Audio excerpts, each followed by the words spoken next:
Dan pemirsa, kami juga sudah tersambung dengan Ketua Presidium Mercy, Dr. Sarbini Abdul Murad. Dr. Sarbini, terima kasih untuk waktunya. Dok, saat ini bagaimana update terkini yang bisa dokter dapatkan terkait kondisi rumah sakit Indonesia yang ada di Gaza? Ya Mbak Maria, terima kasih. Sekarang ini Mbak, jadi tentara-tentara Israel semakin bergerak menuju ke rumah sakit Indonesia ke Bet Lahia, karena setelah mereka kan Bet Hanun dan Jabalia. Oleh sebab itu tadi pagi saya mendapatkan informasi dari teman-teman bahwa ada beberapa tembakan-tembakan tank yang dilakukan oleh Israel menuju lantai 2, Mbak. Lantai 2 sehingga banyak korban di sana. Dan kemudian Israel telah mengikat sniper-snipernya di sekitar rumah sakit Indonesia di mana gedung-gedungnya itu pada runtuh. Dan sniper siap untuk membidik orang-orang yang masuk dan orang yang akan keluar dari rumah sakit. Dan maka satu orang dokter kepala departemen ortopedi, Dr. Abbas itu kena tembakan dalam keadaan kritis pada hari ini. Nah, itu kondisi yang sangat mengancam. Kemudian yang ketiga adalah semua situasi sulit ini yang dialami oleh rumah sakit ini akan harus cepat diambil sikap terutama oleh pihak internasional ya WHO untuk tidak ada pemblokadean rumah sakit seperti yang dilakukan di Giza, di rumah sakit Zifa, sehingga makanan dan minuman jangan sampai di stop, karena ini ada 15.000 orang di situ, orang bermukim, orang tinggal yang dikepung, mereka tidak bisa bergerak, dan ini apabila ada blokade makanan dan minuman, ini sangat mengancam keselamatan daripada para pengungsi yang hari ini mereka itu bermukim di sekitar rumah sakit. Kemudian Pak Sarbini, jadi bisa digambarkan 8 orang ini tadi siapa saja Pak korban meninggalnya, dan kemudian adakah peringatan sebelumnya begitu Pak dari Israel terkait serangan beruntun ini? Informasi yang saya dapatkan Mbak, ada 2 orang tenaga medis yang dapat korban dan 6 orang itu dari warga yang lagi bermukim atau mencari perlindungan di rumah sakit. Dan ini bukan serangan udara Mbak, ini serangan darat yang dilakukan oleh Israel.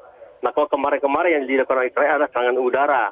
Nah, hari ini adalah gabungan antara serangan udara sama serangan darat. Ini akan lebih sangat berbahaya bagi warga di situ Mbak. Sehingga kami mengkhawatirkan nanti Israel akan menyerbu rumah sakit dan akan menstigmakan rumah sakit Indonesia seperti mereka menstigmakan rumah sakit Al-Shifa.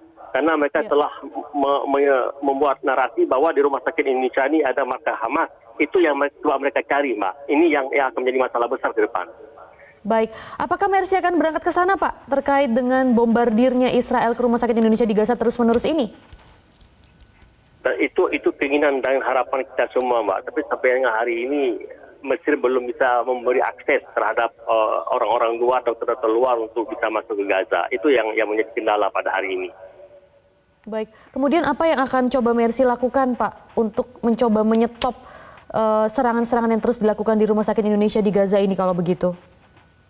Ya, memang tadi saya sudah berkomunikasi dengan pihak Kemlu, Mbak, dan kita minta banget lah sekarang Bu Menlu lagi pertemuan dengan negara OKI, Menlu negara-negara OKI untuk menekan agar dilakukan gencatan senjata. Karena kemarin itu sudah ada ACC, Mbak, antara Hamas sama Israel itu gencatan senjata 5 hari. Tapi karena ada hal yang belum ada penyesuaian sehingga hari ini masih berlanjut pertempuran. Nah, maka kita minta melalui Pak Kemlu, melalui penyampaikan Bu Retno, bahwa OKI harus melakukan langkah-langkah yang tegas dan berani untuk bisa mendekan Israel agar segera dilakukan gencatan senjata. Kalau tidak akan terjadi bencana kemanusiaan yang luar biasa.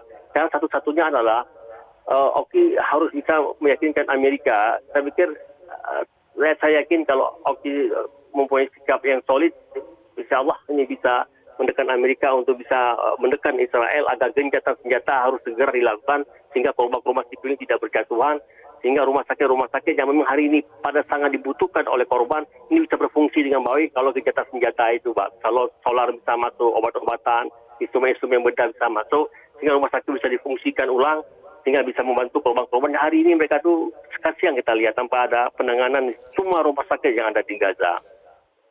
Baik, kemudian terakhir mungkin Pak Sarbini, tadi Pak Sarbini mengatakan bahwa 2 tenaga medis dan 6 warga berlindung ini merupakan 8 orang korban meninggal dunia. Nah selain itu Pak, ada berapa sebenarnya orang yang saat ini berada di Rumah Sakit Indonesia di Gaza dan juga warga-warga lain yang juga turut berlindung di sana? Kalau statistik pasti belum ada, Mbak. Dia diperkirakan, Mbak. Diperkirakan di dalam itu sampai 1.200 orang, Mbak.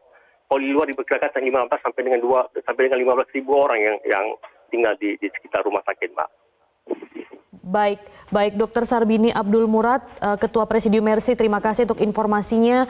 Semoga serangan segera berhenti begitu ya, dan seluruh warga di sana maupun para pasien dapat segera diatasi dengan baik begitu. Terima kasih sekali lagi, Dr. Sarbini Abdul Murad.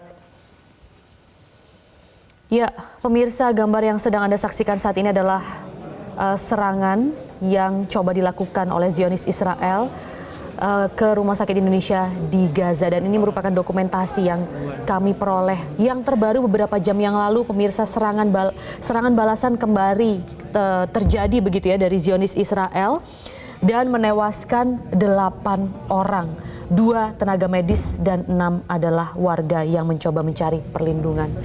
Demikian pemirsa breaking news kali ini. Terus ikuti perkembangan terbaru mengenai informasi Rumah Sakit Indonesia di Gaza yang diserang oleh Zionis Israel di Metro TV. Saya Maria Liziasi, terima kasih. Sampai jumpa. Jelajahi cara baru mendapatkan informasi. Download Metro TV Extend sekarang.